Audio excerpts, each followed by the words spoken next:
So this is the talk all the parents are waiting for. Hopefully this will explain why you do have to do maths to be a video programmer. No? Well, I'll try. Hopefully. To not cut into his talking time, please give a very warm welcome to Matthew and Maths and Video Games.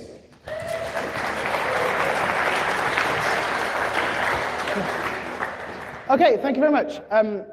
So I'm Matthew Scroggs. I am a PhD student at University College London where I study maths, but I'm not talking about anything to do with my research today. I'm going to give you some bits of maths applied to video games. So mostly this talk is retro arcade games, most of which you can find in the arcade here, and I'm going to do some mathematical analysis and maybe some mathematical over-analysis of these games. So first of all, we're going to look at everyone's favorite game, Pac-Man. So if you've not played it, which hopefully everyone in the room has played Pac-Man before, in Pac-Man, you play as Pac-Man, you have to eat the Pac dots before the ghosts kill you.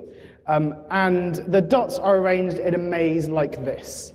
And when playing Pac-Man, the kind of thing you might wonder is whether it's possible to go around and eat all of the dots without having to double back on yourself in various places. And this is something we can work out, and this is related. So the question is, we're trying to find out if Pac-Man can go around the maze and only go down each road exactly once and not have to kind of go down a bit and then repeat back on himself, if there is a route that does that. And this is related to a very famous problem in maths that many of you may have heard of called the 7 Bridges of Königsberg. So there's a town called Königsberg that had 7 bridges. If I colour the map, you can see that the green is the islands, the light bits are the rivers, and the orange bits are the bridges. So the bridges were arranged like this, and the story goes that in Königsberg, the residents of Königsberg would like to go for walks, and would try to go on a walk and try and cover each bridge exactly once. So maybe something like this, you go over that bridge, around here, there, and then the resident on that walk is then annoyed because they've missed that bridge at the top in the middle. So they've not successfully managed to go over all the bridges exactly once. And this became more and more famous, this problem, because as they tried it more and more, it became more and more clear that it was very difficult to do this. And in the 1700s, I believe, this man, Leonhard Euler, came along and he explained why this was impossible. And he did it by, first of all, simplifying the problem. So he said that actually the shape of the islands, the shape of the bridges, the distances are kind of all irrelevant. All that matters is the islands and how many bridges are between them. So he drew a dot for each of the islands and then drew lines where each of the bridges went. So instead of having any of the geography, you don't care about that, you just know the 2 connections between this island and this island. And then we can ignore the map, and now we are asking if you can draw the black lines on that diagram without taking your pen off the page. So we've made it a slightly different problem. And he worked out that, in fact, for Königsberg, this is impossible. And he did that by looking at a point. So if you choose one of the islands, this island has an even number of bridges connected to it. And this means, this is really great if it's an even number, because if you go onto the island, you can come off, because you can pair up the edges because it's an even number. If you come on again, you can go off. So if there are an even number of bridges on the island, you can always go off every time you come on, because you can pair up your edges. But if there's an odd number of bridges, say this one here, you're going to come onto the island again, and now you're going to be stuck because there's no bridge to pair that with to come off. So if that is your last island, you're very lucky and you can stop because you've reached the end. If that's not your last island, you're going to fail because you've got stuck somewhere. And similarly, if this was the first island, you could have come off that bridge and it would have been fine. But if it's anywhere apart from the first island or the last island, island with an odd number of bridges is going to be a big problem and make it impossible. So back to Königsberg, there are 5, 3, 3, and 3 bridges coming off each island. You'll notice 5 and 3 are both odd numbers, so we have 4 islands with an odd number of bridges. So therefore, it's impossible to draw Königsberg, to walk around Königsberg without going over a bridge more than once, because you're going to get stuck on more than 2 of these bridges. Okay, and now we can apply the same thing to Pac-Man, but first of all, I should update you on the story. So this is a very old story. Königsberg is now called Kaliningrad. One of the bridges was destroyed during the war, another one's been built, so Kaliningrad now looks like this. and there are the islands, there are the bridges, and it's actually now possible. So you've got this kind of graph going on. You'll see now there are 2 odd islands and 2 even islands. So if you start on one odd island, finish on a different odd island, you can do it something like that. So now actually it is possible to walk around what used to be Königsberg and visit all of the bridges exactly once. Right, back to Pac-Man. So we want to ask the same question for Pac-Man. We want to ask, is it possible to go around the Pac-Man map only going down each route once? So again, just like we did with Königsberg, we replace all the positions where more than one little routes intersect with dots and draw lines between them, and you get this. And the dots that I have colored red have an odd number of bridges coming off of them. And we don't need to count them. You can immediately see there's more than 2 red dots. So it's going to be impossible because you're going to get stuck on all of those red dots. So we have successfully worked out that Pac-Man is not easy. There is no way of completing Pac-Man without having to double back on yourselves. But that's not really enough information to kind of win at Pac-Man. We want to ideally win at Pac-Man. We know we're going to have to do some repeating, but now the next sensible question may be which routes do we want to repeat? And this is known as the Chinese postman problem. It has some of those, but most commonly it's called the Chinese postman problem. And this question is now, given a collection of islands and bridges, or Pac-Man routes, what is the shortest route the postman has to walk so he delivers letters down every road? So which edges do I want to repeat in order to make this possible? And one way you can solve this, the way you tend to go about solving this, is you pick some of the edges to double up. So maybe you could double up that edge on the bottom and that edge spiraling up there. And you can kind of pretend that instead of just repeating that edge down there, you just kind of make a second copy of it, and now all the islands have an even number of bridges, so now you can go around the map. But you can do this in different ways. So for this, for 4 islands, there are 3 different ways you can add these edges. So you kind of do those pair, those pair. The one at the bottom, there's a new edge going from the 4 at the bottom to the 4 at the top, which isn't actually a road before, so you'd have to go either around the side or around the other side, depending which one was shorter. So that's your few more combinations to check there. Yeah, so for 4 islands, there are 3 different ways of doing this. This number increases quite quickly. So if you have 6 islands, you're going to have 15 different ways of matching them up to check. 10 islands, you're going to get 945. For Pac-Man, there are 20 odd islands, odd nodes. So for Pac-Man, there are 654 million different ways of pairing these up that you need to check. And you need to find which of those has the shortest extra distance you need to cover. Which is quite a lot, but it's enough that I left my old laptop running overnight, and it told me that in order to complete Pac-Man in the shortest possible amount of distance, you should repeat the edges I've marked on that graph there, which would look something like this, which doesn't have sound. Imagine the Pac-Man sound playing. So you go around there, go down here, then we're going to repeat that one. So that's the second time going on that edge. Around the top. Oh, it's okay, it's not important. Then this one repeats. We repeat this one, around there.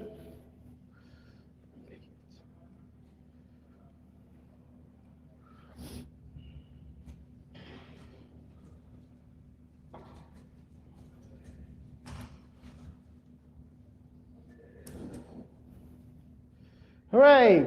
So that is the shortest route to complete Pac-Man.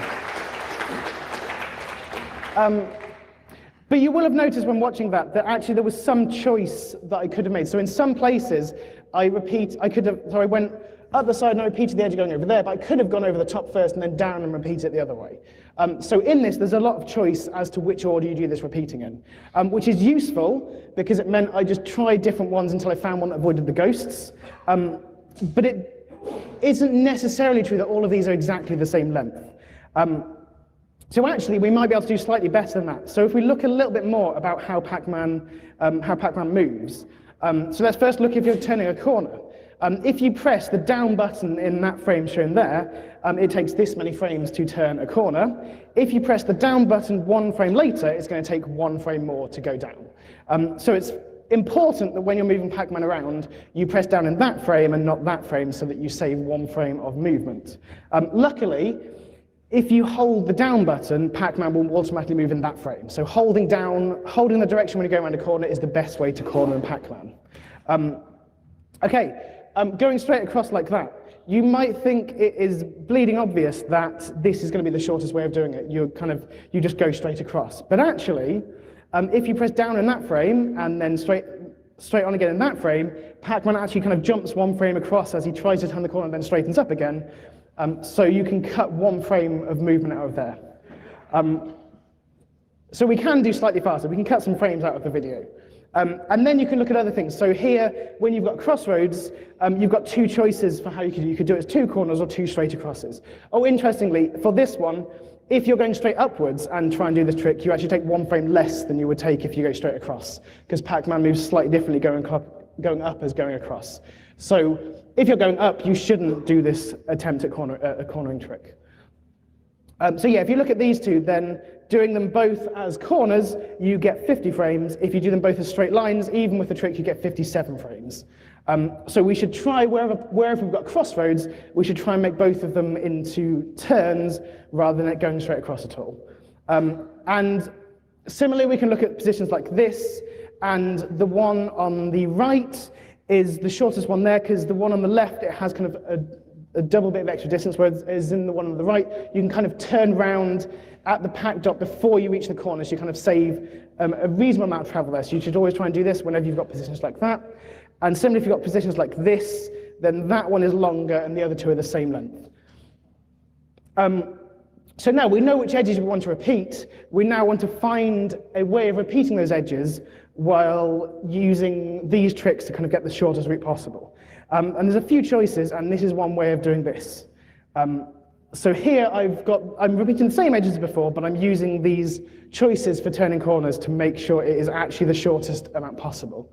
And here is me attempting that.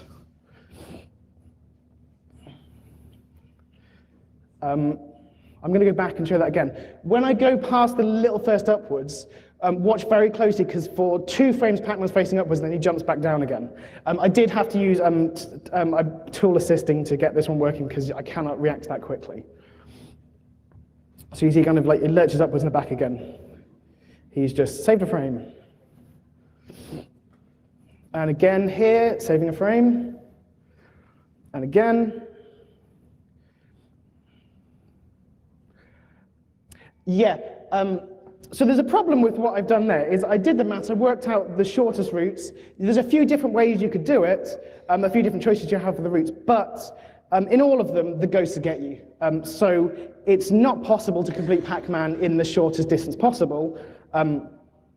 We now have to ask a different question: what is the shortest route possible that also avoids all the ghosts?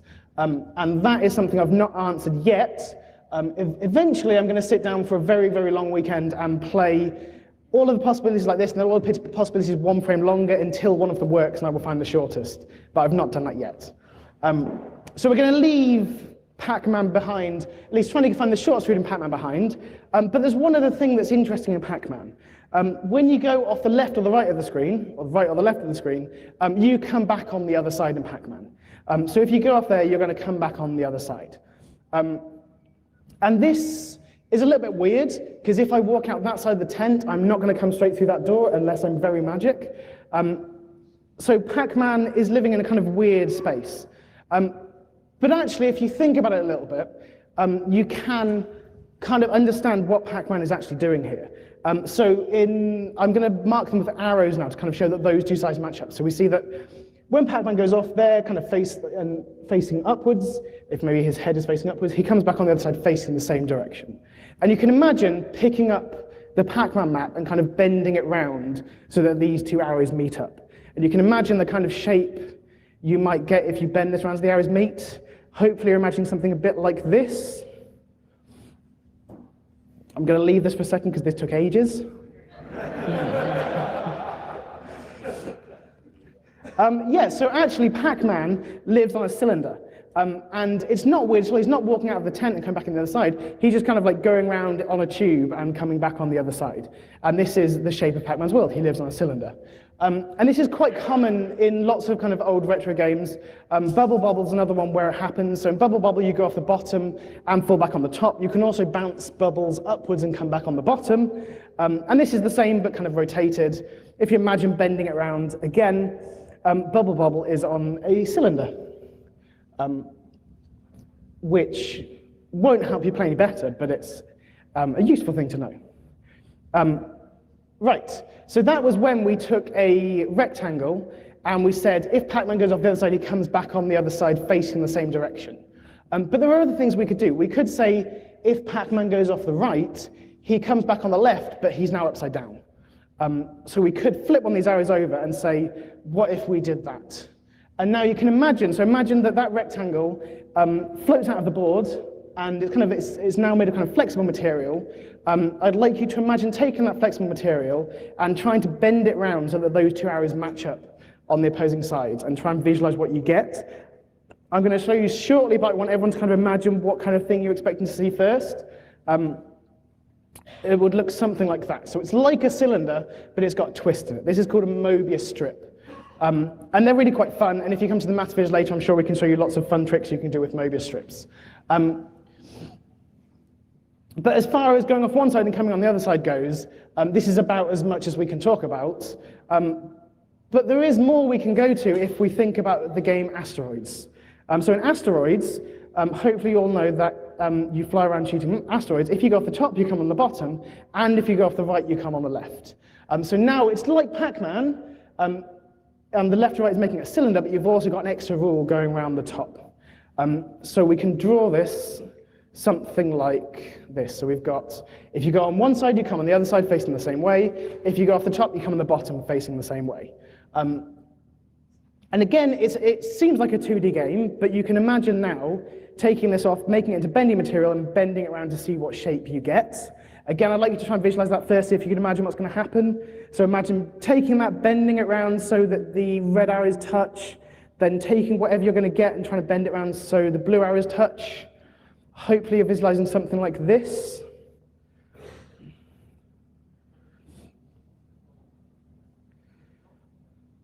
You bend them around, you get the cylinder, and then you take the cylinder, bend it round, and you get a donut or torus. I'm going to call it a torus, because I'm a mathematician. You're welcome to call it donut after the talk. Right, so actually, Asteroids is a three-dimensional game, not a two-dimensional game, because the asteroids are all moving on the surface of this torus. But we could play with this rule. Again, just like we did with Pac-Man, we flip this around a bit. We could play with this a bit. So how about we take the red arrow on the right, and we flip it upside down. And for some reason, the blue one swapped. It doesn't matter, they're still facing the same way. So now, if we go off the top, we come on the bottom. And now, if we go off the right, we come back on the left, but we're going to be upside down. So a game on this might look something like this. So you fly off the top, you come back on the bottom. But now if you fly off the right, you come back upside down on the other side. And it's really confusing and hard to play. Let's watch me fly around a little bit. Yeah, when you go off the side and just appear at the bottom, you just always hit asteroids because you cannot tell where you're going because it's really odd. Okay, so again, we can think of this game and try and work out what kind of surface the asteroids are moving on. So again, I'm going to give you some time to think about this, see if you can imagine what's going to happen. So you want to take this, and now you want to bend this round and see what kind of shape it's going to make if you bend this so that the arrows match up. And maybe it's easier to think about the blue ones first, because if you do those blue ones, we should know what we're going to get by now, and then think how you're going to do the red ones. And maybe you can imagine something as far as that. So you do the blue ones, and you get a nice cylinder. Then you try and bend it round, but now we have a problem. We can get near the torus, and we've got the arrows, but our arrows are facing two opposite directions.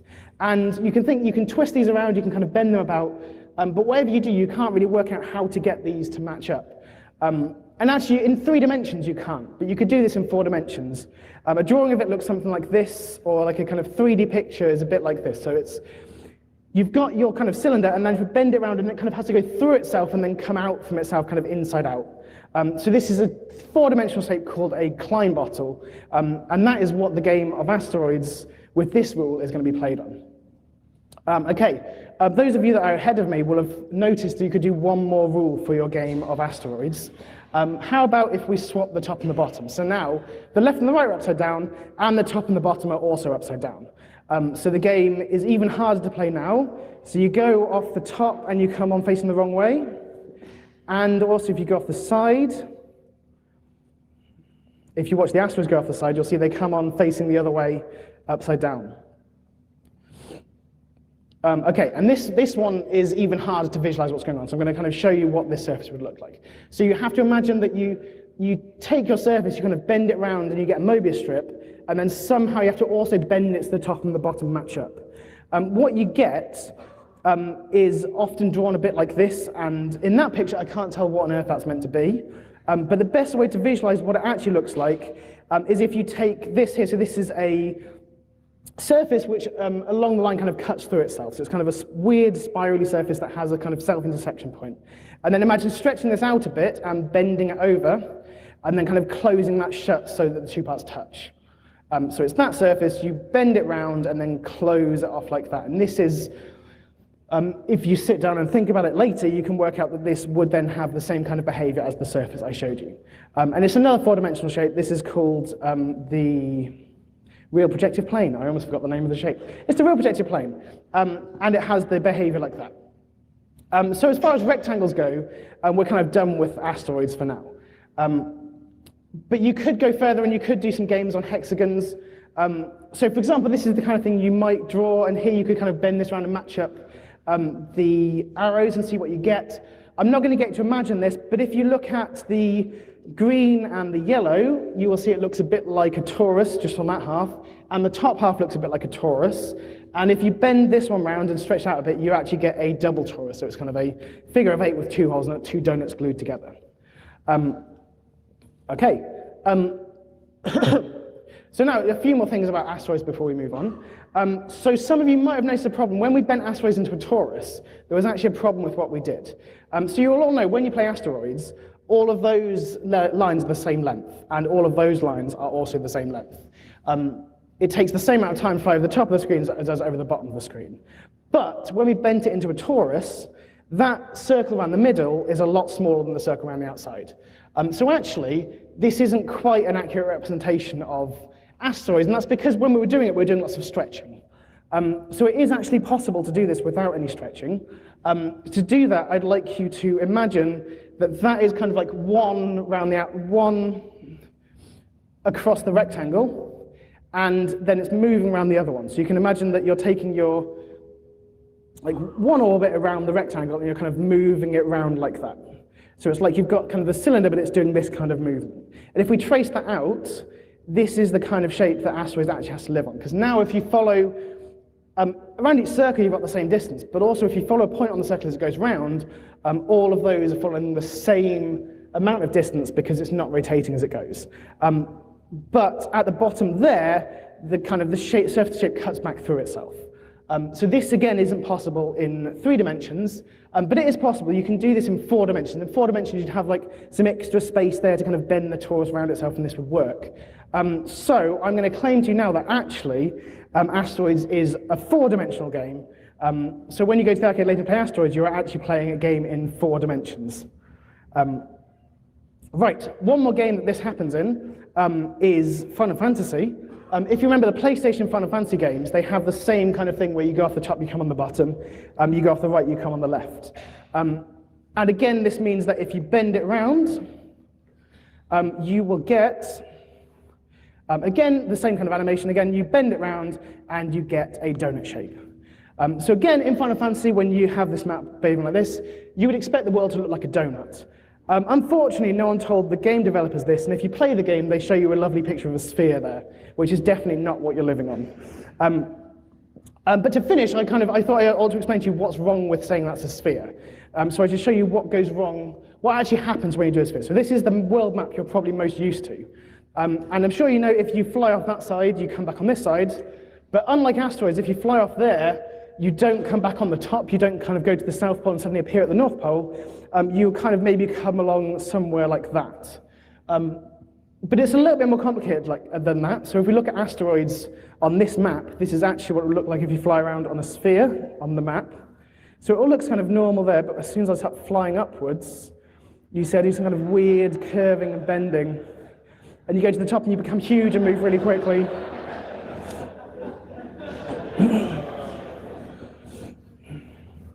And this is all because the Earth is a sphere and the map is a flat surface. And because the sphere is curved and the map is not curved, there's no way of perfectly representing what the sphere would look like. So however you draw a map, ideally you draw a map where angles and the size of things on the map are the same on both the sphere and on the surface. But it's impossible to do this perfectly. So the one I've shown you is called the Mercator projection. This is the most common projection. So because you can't do a map perfectly, you have to choose some things you'd like to keep from the map, and some things you're going to have to lose. And the Mercator projection was chosen so that if you are on a boat and you pick a bearing from north and sail straight along that, that will be a straight line on the map. So that's actually not a straight line on the sphere, because as you go downwards, you should actually curve in a straight line. But if you're on a boat being rocked about, it seems straight to you. So if you follow a bearing, it looks like a straight line on the map. And that means this map is very useful for navigation, but it gets things very, very wrong by the North and South Poles. Particularly, the Arctic becomes huge, like your ship becomes huge as you go down. So an alternative proposed to fix that is the Gould-Peters projection, which is a different way of drawing a map. And in this one, the angles are all completely messed up. No one has any idea what angle is anywhere, but the areas of everything is the same. So in this one, the relative size of the UK to Australia is actually correct. Antarctica looks a lot smaller than the map you're used to.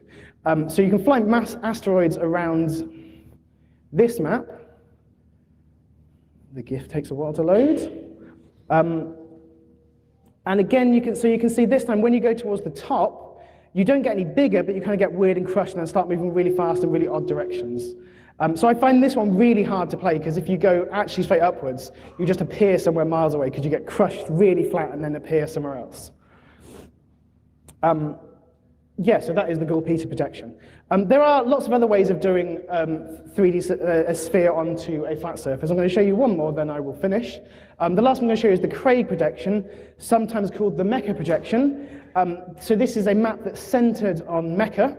And if you go anywhere in the world, say you go to Ledbury in the United Kingdom, and you put this map down, and you measure from north where you are, the angle round to the red dot there, that will tell you the angle, like the bearing from where you are to where Mecca is. So if you want to, say, pray towards Mecca, this map can show you everywhere in the world which direction you should pray in. So kind of, if you take Ledbury and draw the arrow there, that is the angle on the map shows you the angle in real life that you should face in order to pray in the right direction. Although this representation is a bit of a lie, you might notice there's no Antarctica. In fact, a whole half of the sphere is kind of hidden away. It actually would have to go on top of what's currently there, which is what I did when I made this in asteroids. So you can watch me fly around on the surface for a little bit here. So you can see if you fire towards the cross in the middle, which is where the center of this map is, the bolts actually go through the cross. And if you fly around away from it, you bend all over the place. And the bits on the side are kind of infinitely tall as well, so you just get lost sometimes. It's not really useful for navigation, but for finding the angles to certain places, it's really useful. Yeah, I die a lot in this one. Right, so that is the last bit I have to show you. Just a couple more things. First of all, I call the game I've just shown you Mathsteroids, obviously. If you want to have a go at this, if you go on that webpage on my website, you can play all those levels of Mathsteroids I've shown you. They're all GIFs taken from there. And hopefully, this evening, it may also be coming to the badge. I'm going to have a go at getting that across the badge. So tomorrow, we might be asking Mathsteroids on the badge.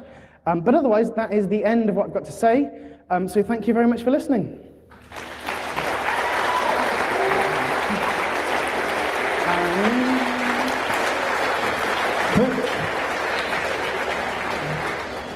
Your applause, sorry.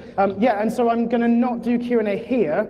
I'm going to go over to the Maths Village. I think Hannah Fry is also going to join us for her talk Q&A. So if you go from where we are on that bottom of the arrow up to the Maths Village by the lake there, I'll go over there and chat to anyone that wants to chat. Do you have that as a Mercator projection as well? Do I have, sorry, what? It is one, right? Yeah, that will be a project. I guess that's probably Mercator. It's probably too small to notice the difference. Well, as we are out of time, as you said before, no Q&A. So thank you once again, Matthew.